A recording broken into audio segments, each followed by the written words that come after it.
嗱，你睇呢邊啲竹高啲，嗰邊啲竹矮啲嘅。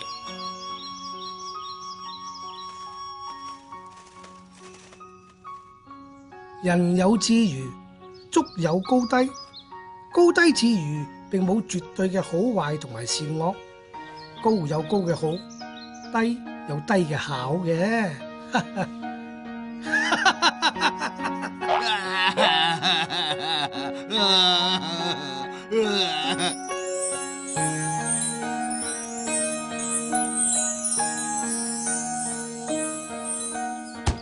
無我無他。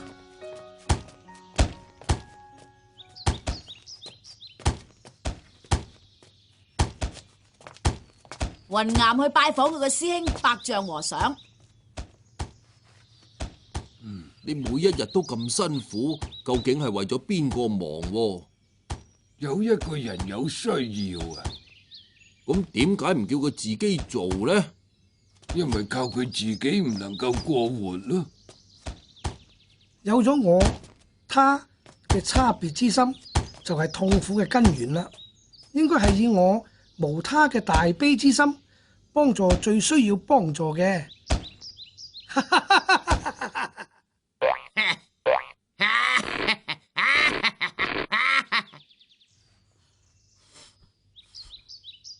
我在。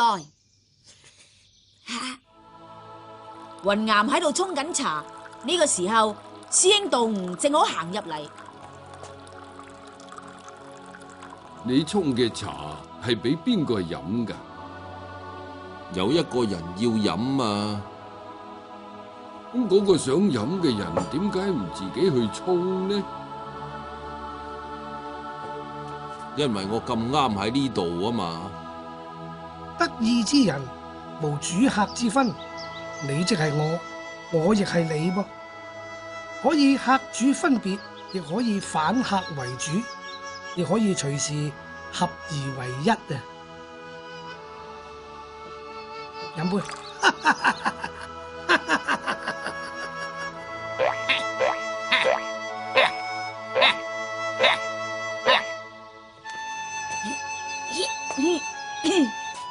鏡青與笛聲。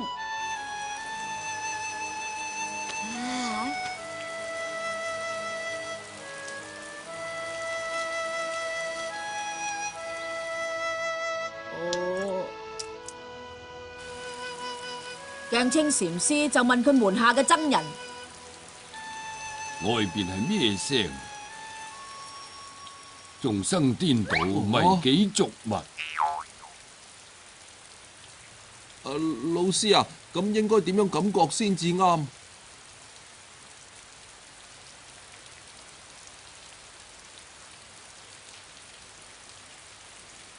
我就係雨聲啦。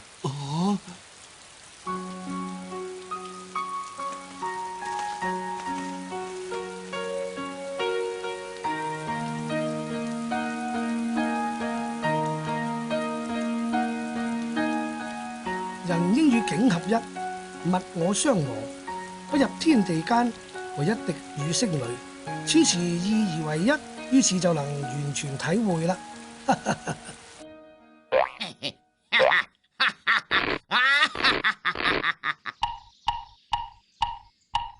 不識真我。一個姓韋嘅官吏造訪圓沙禪師。有人話我哋成日用佢，但係又唔識佢，咁呢個佢究竟係乜啊？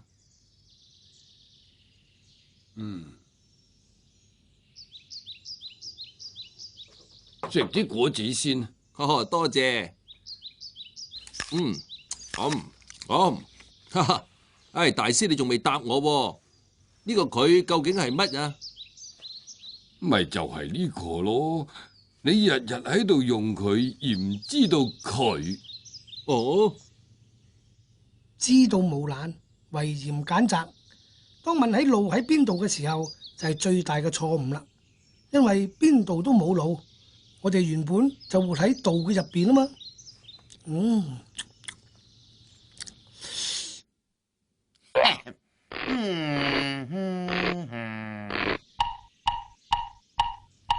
空手而回。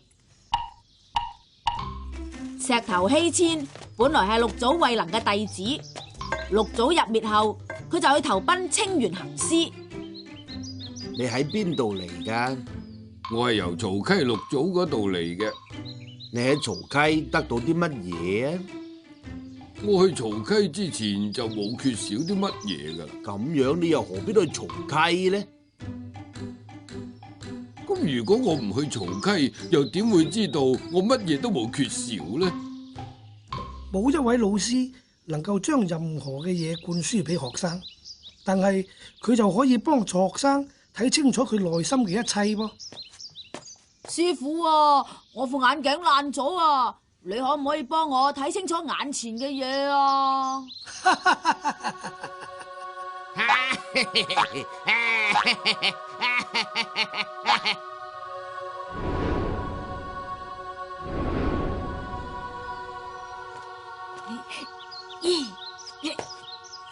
陰雨兩人行，天不臨一人。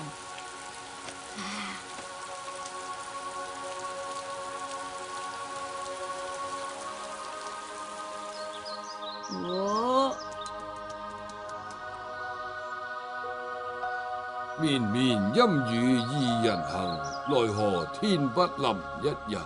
你哋能唔能夠講出其中嘅道理呢？啊，因為有一個着咗蓑衣，而另一個咧就冇着。因為係局部性驟雨，所以有一個俾雨淋，一個就冇俾雨淋。因為有一個喺路中間行，另一個咧喺屋檐下面行啊！你哋都執着喺不臨一人嘅文句，當然就冇辦法睇到真相。其實不臨一人，咪即係話兩個人都俾雨淋濕咗咯。哎呀！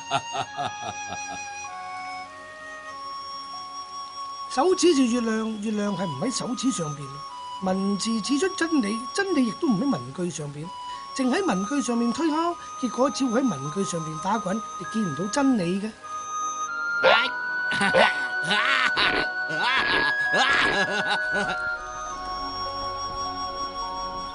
丹霞燒佛。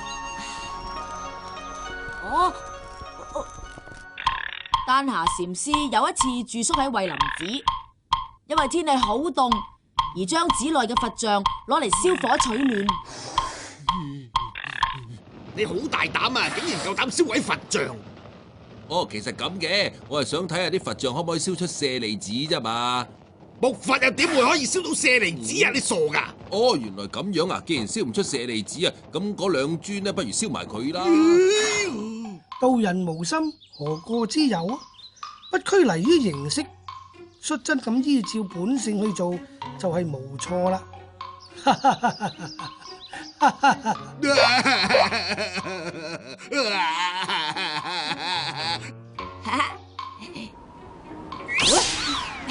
心隨境移。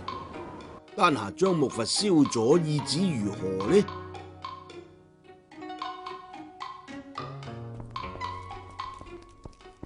唉，覺得凍自然要去爐邊取暖嘅啦。咁佢咁樣做有冇錯到呢？吓？覺得熱梗要喺竹下邊唞涼啦。生活即係順應自然，只要平常而不做作，肚餓嘅時間就食飯，瞓覺就瞇埋眼，愚人笑我自賴之言。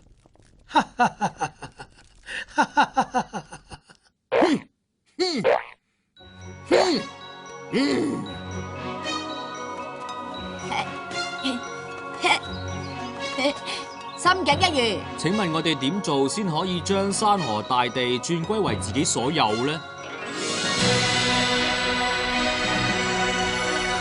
將自己轉歸落山河大地咯。若想以我吸取真理，則仲未完全拋棄我，咁樣係無法得到完全嘅真理。應該使自己同世界同化，誠心咁忘我，先至能夠同真理結合為一嘅。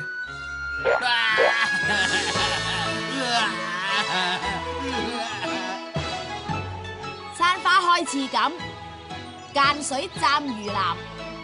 老師啊，有形嘅嘢一定會消失，咁世上到底有冇唔變嘅真理嘅咧？梗係有啦。嗱，好似山上嘅花開得咁燦爛，靚到好似錦繡一樣，睇嚟好似靜止係溪水，實際上仍然不斷流動嘅。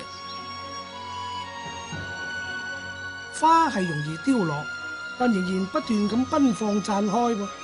澗水雖然流動，溪面卻永遠不變嘅。生命嘅意義在於生長嘅過程，移動只係永遠不變嘅真理噃。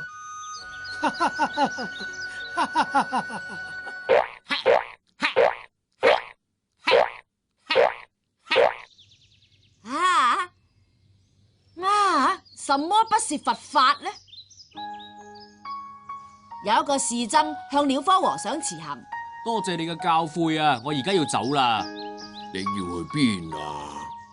我去雲遊天下學習佛法。哦，講到佛法啊，我呢度都有啲。咁樣喺邊一度啊？於是鳥科就抽出一條布毛。呢樣咪佛法咯。萬物嘅原理並不在於遙不可及嘅地方，而係喺我哋嘅心裏邊。萬物皆有佛性，乜嘢唔係佛法？只要你能夠去體會佢。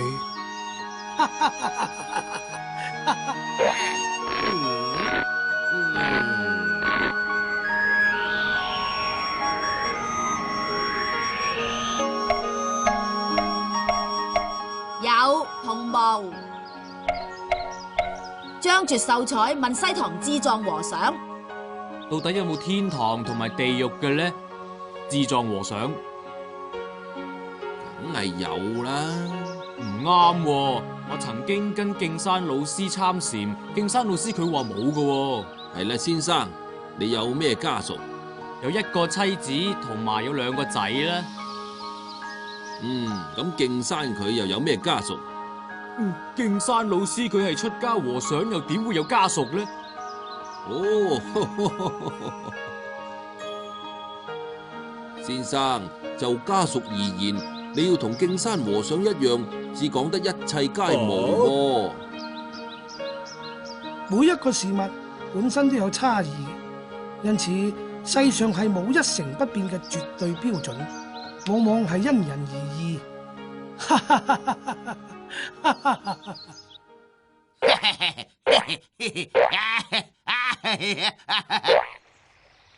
隨流去。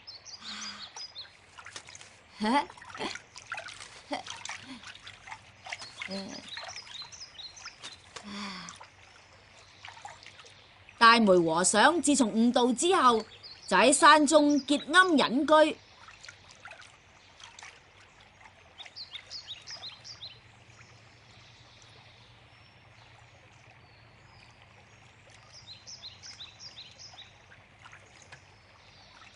有一次，有一位雲水僧迷咗路，正好遇到佢。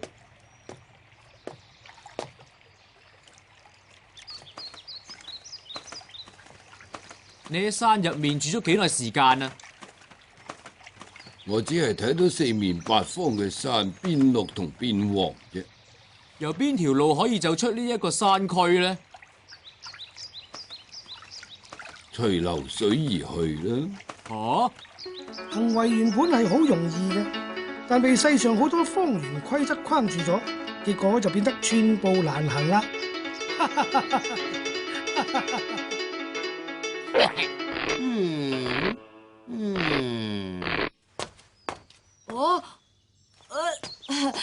進退兩難啊！法雲禪師有一次對僧徒講：假如你進一步就失道，退一步就失物，不進不退就好似一塊石頭嘅無知。咁呢個時候應該點做呢？咁點樣先可以不至於無知呢？應該捨偏隨執，盡你嘅可能去做。咁又點樣先可以唔失道而又唔離物呢？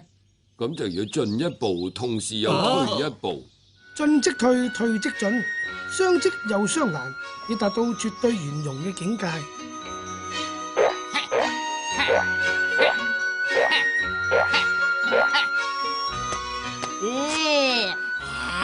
不如小丑。